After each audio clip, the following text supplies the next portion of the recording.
여러분 안녕 주무셨습니까? 참 좋은 아침입니다.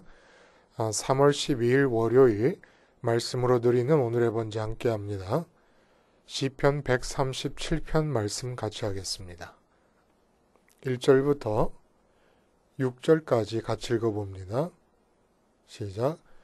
우리가 바벨론의 여러 강변 거기에 앉아서 시온을 기억하며 울었도다. 그 중에 버드나무에 우리가 우리의 수금을 걸었나니 이는 우리를 사로잡은 자가 거기서 우리에게 노래를 청하며 우리를 황폐하게 한 자가 기쁨을 청하고 자기들을 위하여 시온의 노래 중 하나를 노래하라 함이로다. 우리가 이방 땅에서 어찌 여호와의 노래를 부를까? 예루살렘아 내가 너를 잊을진대 내 오른손이 그의 제주를 잊을지로다.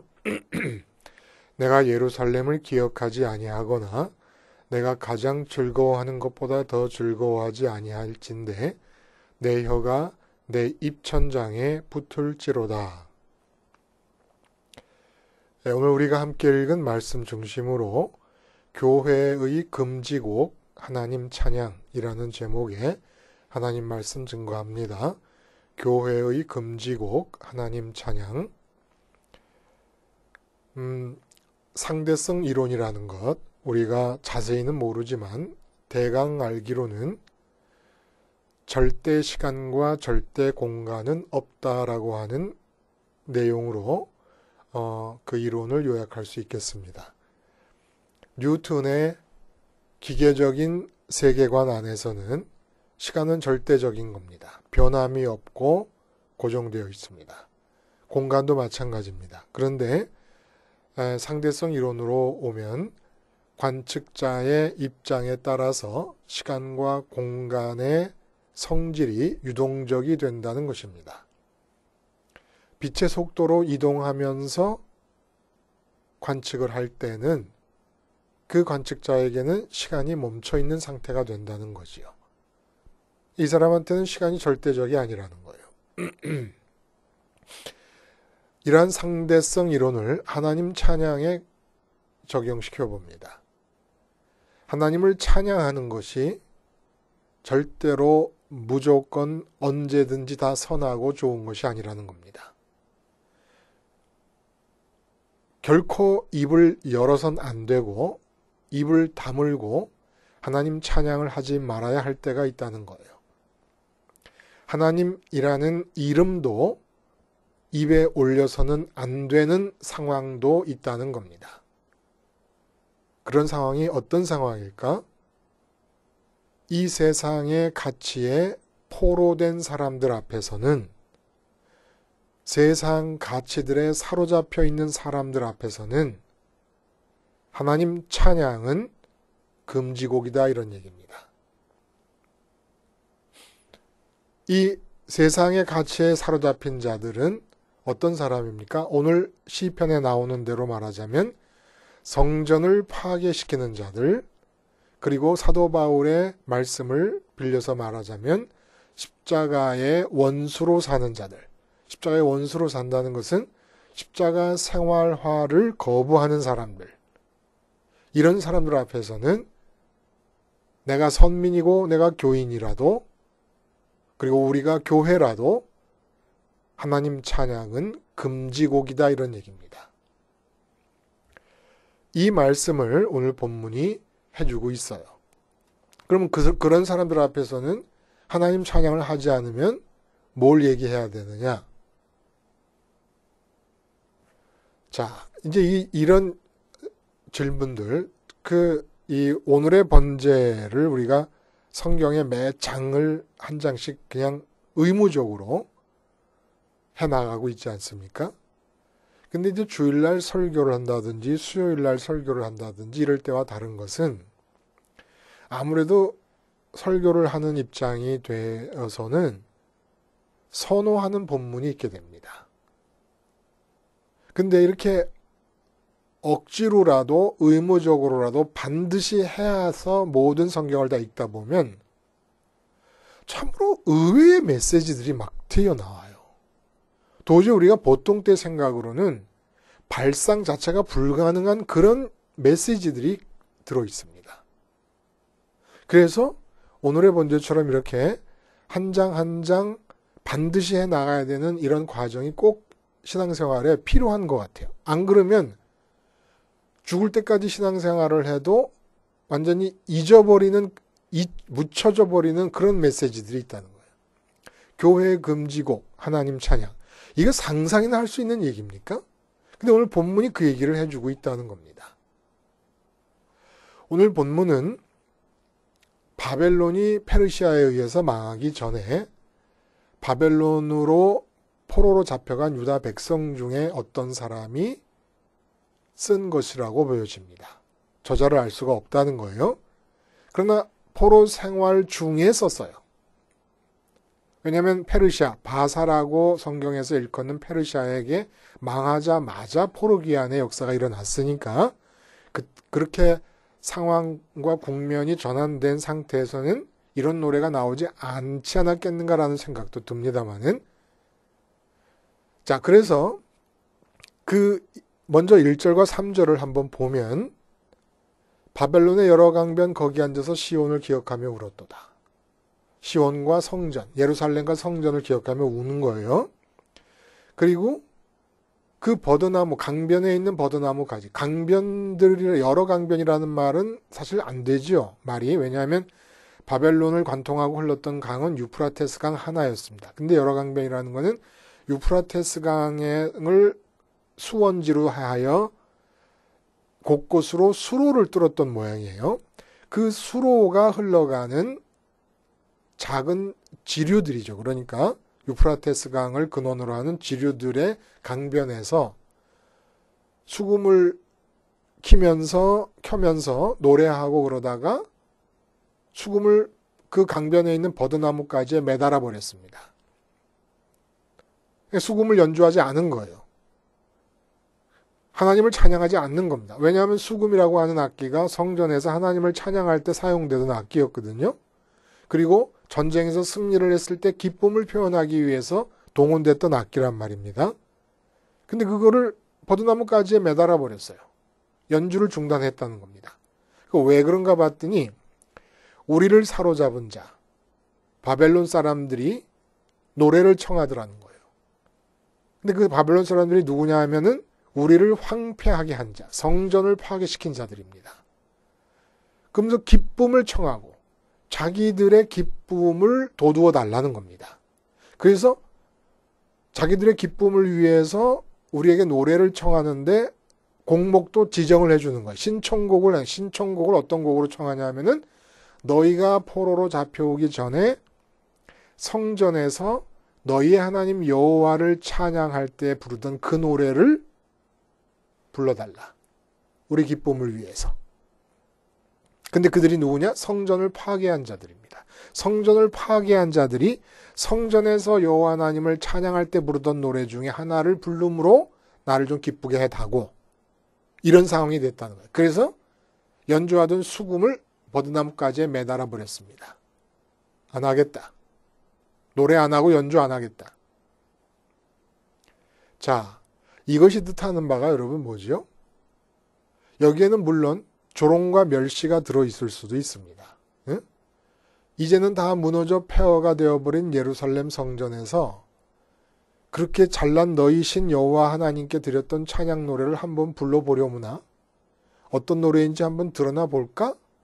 라고 생각할 수 있습니다만, 분명히 시인이 밝히는 것은 그들의 기쁨을 위해서 우리에게 성전에서 부르던 노래를 불러달라고 요청을 해왔기에 우리가 노래를 금지했다.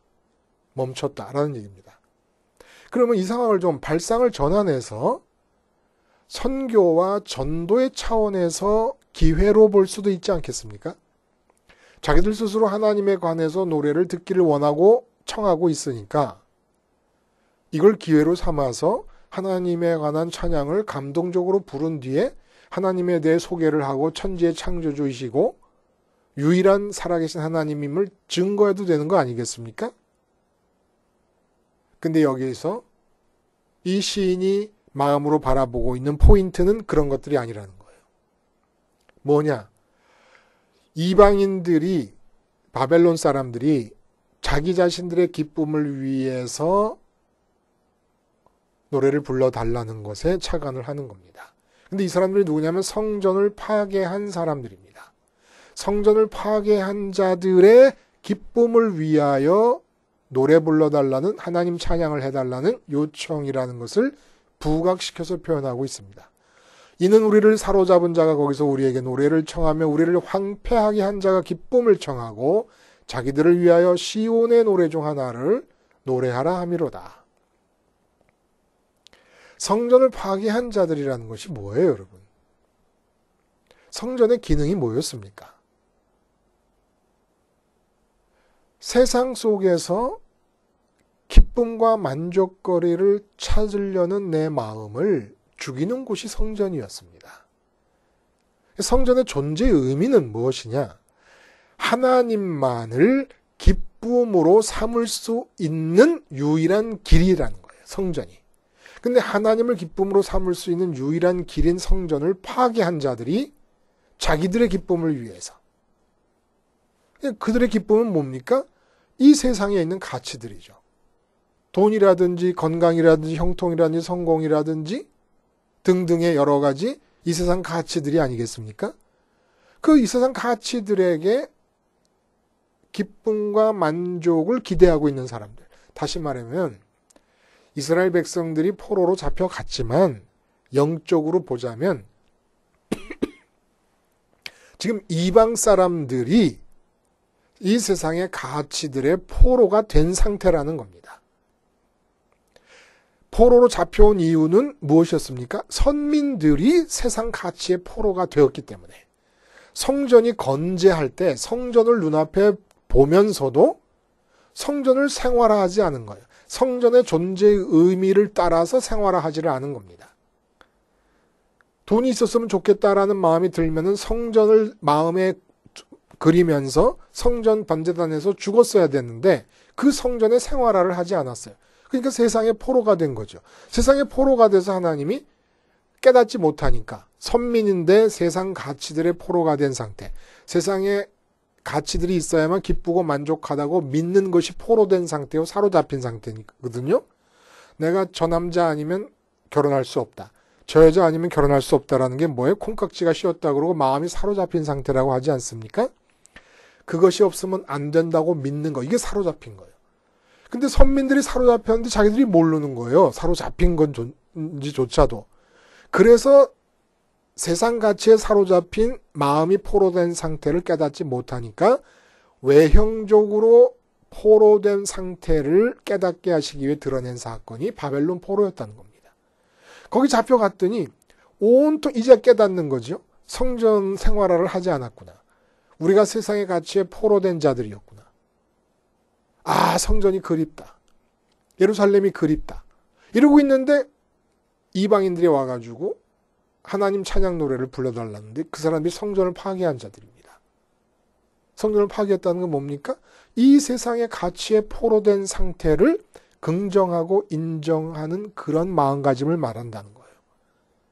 그러니까 나는 돈으로 기뻐해야만 기쁨이 주어진다고 생각하는 사람인데 내 기쁨을 위해서 이 세상 가치에 포로된 내 마음의 기쁨을 위해서 하나님 노래를 불러봐라. 그러니까 깜짝 놀란 거예요. 이야, 이게 이렇게 영적으로 더럽고 끔찍한 일이로구나.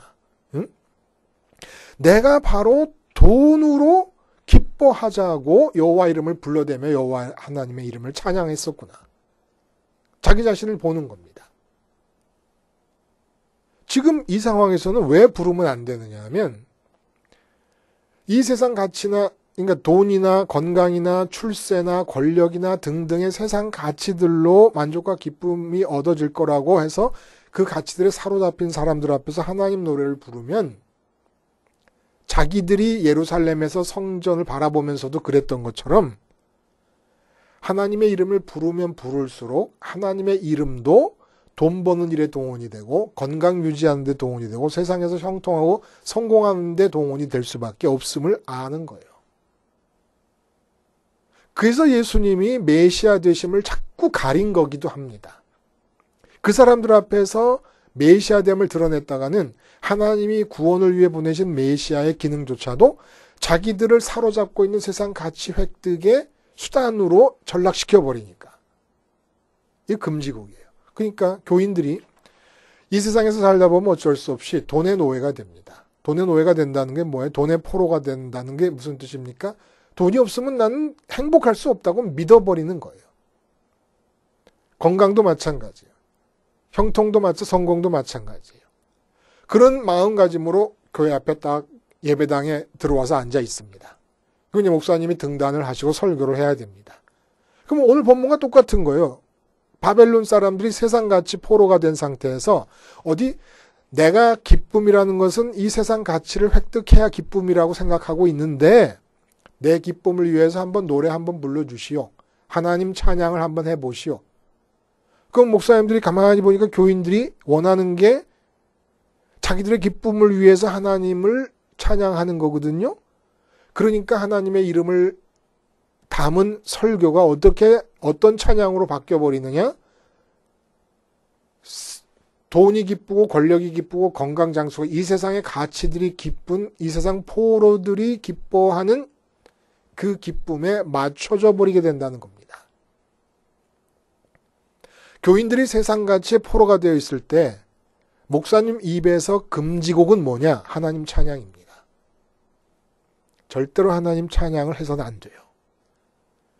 그 교인들의 포로된 상태 자체가 바뀌지 않으면 세상 가치로부터 자유롭게 되지 않는 한 하나님 얘기를 하면 할수록 하나님이 천지를 창조하셨다 그러면은 조물주라고 해서 조물주라는 세 단어에서 물주라는 단어가 아주 그냥 뚜렷하게 마음에 각인이 돼버립니다. 물주 중에 왕초물주가 하나님이시구나. 이렇게 생각을 해버린다는 거예요.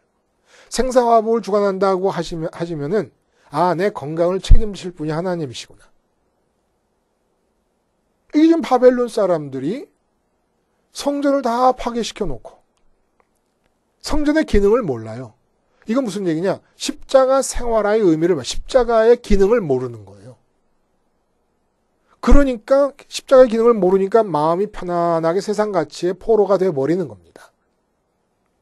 그래서 4절에 이제 깨달은 거죠. 포로로 잡혀와서는 자기들이 예루살렘에 살 때 성전을 보면서 살 때 이미 마음이 이 세상 가치의 포로가 돼 있었는데도 몰랐기 때문에 포로로 잡혀가게 하심으로써 그 사실을 드러내셨는데 와서 보니까 이방인들이 이 세상 가치의 포로가 된 상태에서 살면서 성전에서 부르던 하나님 찬양을 부르라 그러니까 뭐라 그러냐? 4절에 우리가 이방 땅에서 어찌 여호와의 노래를 부를까? 안 된다 이겁니다. 이방 땅에서. 이방 땅은 왜 이방 땅이에요? 이 세상 가치의 마음이 포로가 된 사람들, 그것이 아니면 만족과 기쁨은 물 건너 갔다고 생각하는 사람들이 사는 땅, 그곳에서는 여호와의 노래를 그 사람들이 듣는 가운데 부를 수도 없다는 거예요. 노래를 부를 수 없다는 게 어떤 의미를 갖느냐? 예루살렘아 내가 너를 잊을진데 내 오른손이 그의 재주를 잊을지로다. 그러니까 오른손이 재주를 잃어버리면 먹고 사는 길이 딱 막혀버리지 않습니까? 삶 자체가 불가능해진다는 거예요. 예루살렘을 잊어버릴 바에는 내 삶이 끝나버리고 중단돼 버렸으면 좋겠다. 그냥 죽었으면 좋겠다는 뜻이에요. 쉽게 말하면. 그 전에 좀 그렇게 살지. 예루살렘에서. 잡혀와서 깨달은 거예요. 그리고 뭐라 그러느냐? 6절에 내가 예루살렘을 기억하지 아니하거나 내가 가장 즐거워하는 것보다 더 즐거워하지 아니할진데 내 혀가 내 입천장에 붙을지로다. 이걸 그때서 그렇게 생각했어요. 성전이 건재할 때 그렇게 했어야 된다는 겁니다. 성전을 가장 큰 즐거움으로 삼는다는 거예요. 그게 뭐예요? 성전이 뭐예요? 하나님의 이름을 둔 곳입니다. 하나님의 이름을 둔 곳이에요. 하나님의 이름을 가장 즐거워한다는 건 뭡니까? 우리가 돈이 없어도 돈이라는 이름을 갖고 즐거워함을 향해 나가지 않습니까? 가장 즐거워하는 게 뭐예요, 여러분? 명예예요? 인기예요? 자녀의 형통입니까? 건강입니까? 어떤 것이든지 그것보다 더 성전, 하나님의 이름을 더 우선적인 즐거움의 대상으로 삼지 않으면 내 혀가 내 입천장에 달라붙어야 된다. 그러니까 나는 너희들이 기뻐하는 세상 가치에 사로잡혀 있는 상태, 그 상태를 향하여 하나님의 이름을 부르지 않겠다는 겁니다. 가장 즐거움과 기쁨과 만족이 되셔야 될 하나님이 세상 가치 밑으로 종속되어 버리는 일을 내 자신이 해서 포로로 잡혀왔기 때문에 이제는 더 이상 하나님의 이름이 세상 가치 밑으로 들어가는, 기쁨과 즐거움의 대상 순위에서 밑으로 들어가는 일을 안 하겠다는 얘기입니다. 굉장한 노래 아닙니까, 여러분? 응? 이방 땅에서 세상 가치에 포로된 그런 마음들로 둘러싸여 있는 상태에서는 하나님의 노래 안 부르겠다는 겁니다. 그럼 이제 어떻게 해야 됩니까? 십자가를 불러야 된다는 거예요. 교회가 십자가 노래를 빼버리고 그저 사순절 기간, 지금 사순절 기간이 지금 진행되고 있지 않습니까? 사순절 기간 정도 십자가를 강조하다가 하나님 찬양으로 바꿔버립니다. 그러면 하나님 찬양은 어떻게 되냐? 하나님의 이름이 이미 마음속에 기쁨과 만족의 대상들이라고 믿고 있는, 나를 사로잡고 있는 포로들, 나를 포로로 삼고 있는 가치들, 그 가치들을 위해서 종사하는 분으로 돼버립니다. 절대 안 돼요. 하나님 찬양하지 말라는 거예요. 사람들의 마음이 그럴 때는. 그럼 뭘 해야 돼? 십자가를 전하라는 거예요. 너 죽어야 된다라는 걸 얘기하라는 겁니다. 지금 상태로는 하나님께 가까이 갈 수도 없고 하나님과 만날 수도 없고 하나님이 당신을 주시는 구원에 이를 수도 없는 겁니다. 그래서 예수님께서 누가복음 4장에 보면은 오셔서 복음을 전하는데 복음의 목적이 뭐냐? 포로된 자에게 자유를, 눈먼 자에게 보게 함을, 억눌린 자에게 자유케 함을. 자유부터 먼저 얘기하세요. 포로된 자로부터 자유됨을 먼저 얘기하신다는 겁니다. 아들이 너희를 자유케 하면 너희가 자유하리라. 자유가 먼저라는 거예요. 하나님 찬양보다. 이 세상에 포로된 상태로부터 자유롭게 되어야 하나님을 향해 갈 수 있고 하나님을 만날 수가 있다는 겁니다. 근데 포로된 상태에서 느끼는 그 기쁨을 그대로 기쁨으로 인정한 채 하나님을 찬양해버리면 그 하나님 찬양은 하나님이 궁극적 관심으로서 찬양 받으시는 게 아니고 궁극적 관심인 내 세상 가치들을 위해서 종사하는 분으로 좋은 수단으로 찬양을 받게 되는 거라는 겁니다. 그러니까 하나님에 관해서 별의 별 이야기를 다 해도 이 세상에 있는 모든 신학을 다 알고 모든 얘기를 다 해도 마음이 세상 가치에 포로된 자 앞에서 하나님 얘기를 하는 한 그 가치를 잘 얻을 수 있는 길이 열렸다는 얘기 이상의 얘기가 아니라는 거예요. 감동적인 설교를 합니다. 멋진 설교를 합니다. 매력적인 설교를 합니다. 별의 별 설교를 다 해도 마음 상태가 이방인과 똑같이 세상 가치에 사로잡힌 사람에게 하는 설교라면 하나님 때문에 세상 가치를 잘 얻을 수 있겠구나라는 결론 이외의 것이 아니라는 겁니다. 이게 설교가 아닌 거지요. 자, 부모가 되라고 했지 자식의 노예가 되라고 했습니까? 하나님께서? 멋진 사업가가 되라고 했지 돈의 노예가 되라고 했습니까? 멋진 의사가 되라 그랬지 환자 머리숱 가면서 돈 생각하는 돈의 포로가 되라 그랬습니까? 진정한 전문가는 어떻게 전문가가 됩니까? 내가 하는 일에서 기쁨과 만족을 찾지 않을 수 있을 때 전문가가 되는 거예요. 그러면 의사 선생님이 골프 치는 데서 기쁨을 얻으면 전문가가 되는 거냐? 그건 아니죠. 그건 나태한 것이죠. 그거는 내용적으로 직무유기지요. 마음을 딴 데다 두는 거예요. 진정한 전문가는 포로가 되지 말아야 돼요. 그럼 포로가 안 되려면 어떻게 해야 됩니까? 하나님께 기쁨과 만족을 찾아야 돼요. 하나님께 기쁨과 만족을 찾고 자식을 기를 때 전문적인 부모가 됩니다. 하나님께 기쁨과 만족을 찾고 사업을 할 때 전문적인 사업가가 되는 거예요. 전문적인 판사가 되는 것이고 전문적인 변호사가 되고 검사가 될 수 있는 겁니다. 근데 내가 하는 일에서 기쁨을 찾으려고 하거나 이 세상에 있는 다른 것에서 기쁨을 찾으려고 하면은 포로예요, 포로. 이 포로가 된 상태에서는 진정한 기쁨과 행복과 만족은 물 건너 간 겁니다. 본문에서 얘기해요. 성전을 폐허로 만든 사람들. 성전은 예배당을 뜻하는 게 아닙니다. 십자가 사건을 뜻하는 거예요. 십자가 사건의 예표예요. 왜냐하면 성전의 번제단에서 죽어야 되니까. 왜 죽어야 됩니까? 마음의 지성소에 법궤가 들어있듯이 하나님의 이름을 만족과 기쁨의 유일한 근거로 붙잡고 믿지 않는 상태가 죽어야 된다는 거예요. 근데 성전을 파괴시켜버렸습니다. 십자가를 마음에서 지워버렸습니다. 이 사람들 앞에서는 하나님 얘기를 하지 말고 하나님 설교를 하지 말고 하나님 이름도 부르지 말아요. 오직 십자가만 전할 겁니다. 너는 죽어야 된다는 얘기만 할 겁니다. 받아들이고 안 받아들이고는 하나님께 달려있어요. 하나님의 역사에 달려 있습니다. 사람들을 마음을 가만히 봤을 때 그 집사님, 권사님, 장로님들의 마음이 이 세상의 포로로 돼 있거든. 하나님 이름을 부르지 말고 하나님을 찬양하지 마세요. 하나님을 창조주로 기리지 마세요. 그러면 전부 자기들의 세상 가치, 자기를 사로잡고 있는 세상 가치를 위한 램프의 요정쯤으로 생각해버리고 맙니다. 절대로 안 돼요. 그래서 사도 바울이 뭐라 그랬느냐. 고린도 교회, 돈이 많은 교회였습니다. 항구 도시였고 문제가 많은 곳이었습니다. 왜 문제가 많아요? 세상 가치에 붙잡혀 있으니까 문제가 많고 싸움이 많은 거예요. 분파가 많아지고.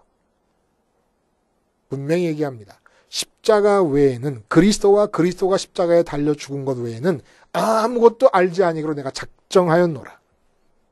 그 사람들한테 하나님 얘기해봐야 소용이 없어요. 금지곡입니다. 왜? 하나님의 이름이 그들에 의해서 망령되이 일컫게 되고 망령되이 취급받게 되니까. 모든 교회에서 하나님 찬양이 금지곡이 돼야 됩니다. 지금 상황이라면. 왜냐? 교회가 자본주의 정신에 완전히 장악돼 버렸기 때문에 이렇게 자본주의 정신에 장악된 교회 안에서는 하나님의 이름을 함부로 부르지 맙시다. 오늘 시인이 그 얘기하는 거야. 내 입천장이 달라붙어. 입천장이 달라붙는 게 차라리 낫다. 하나님의 이름보다 다른 기쁨과 만족의 근원이 되는 이름을 내가 입에 올리든지 아니면 다른 기쁨과 만족의 근거에 사로잡힌 사람들 앞에서 하나님의 이름을 꺼낼 바에는 그들의 기쁨을 북돋기 위하여 하나님의 이름을 꺼낼 바에는 내 혀가 녹아서 입천장에 달라붙어가지고 평생 벙어리로 사는 게 낫다. 라는 얘기를 지금 하고 있습니다. 본문의 메시지가 참 놀랍죠? 하나님 찬양을 하지 마라. 세상 가치에 사로잡힌 마음으로 든지 세상 가치에 사로잡혀 있는 사람들에게는 절대 하나님 찬양을 하지 말라는 겁니다. 십자가를 전할 것입니다. 죽어야 됨을 전할 것입니다. 찬양이 어디 있어요? 기도하시겠습니다. 하나님 아버지, 그것이 무엇이든지 이 세상 가치가 만족과 기쁨이 된다는 믿음 하에 내가 포로가 되어 있다면 하나님 이름을 올리지 말 것이고 오직 예수님의 십자가를 바라보며 죽을 것입니다. 그리고 그렇게 포로된 자들 앞에서 하늘에 계신 우리 아버지의 이름을 함부로 부르지 말 것이며 거룩히 여김을 받아야 될 그 이름을 뒤에 감추고 저주를 안고 죽으신 주님의 십자가 사건을 먼저 전할 것입니다. 하나님 이름이 오늘 하루 종일 우리 입에서 망령되이 일컫는 일이 없게 하여 주시옵소서. 예수님의 이름으로 기도드리옵나이다. 아멘.